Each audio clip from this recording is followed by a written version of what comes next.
nyaya iripo zviri kunzi Mercedes Benz versus Honda Fit. Hi guys, welcome to our channel T-Fafers TV.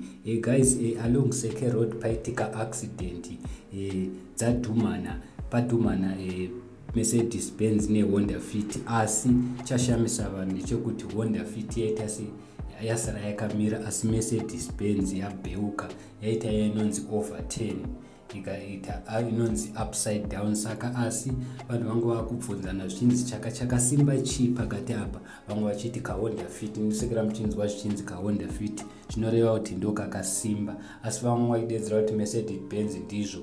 Zvinodependa nekuti dzabonderana sei. Saka guys, I don't know kuti imi munoti kudi, asi please comment down below. Asi varipo vamwe vachidedzera kuti ko imi munopenga here, mungatudze nekudhumana kwemota, ko vanhu vanga vari mumota idzodzo varipi?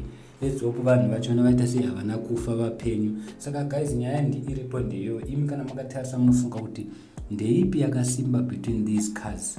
Because itoziva kuti Mercedes Benz yakasimba singaite, asi kana Mercedes Benz yakubonderana neHonda Fit iyo yobheuka, zvine zvakutishamisa, zvine zvichirevei. Asi aripo mumwe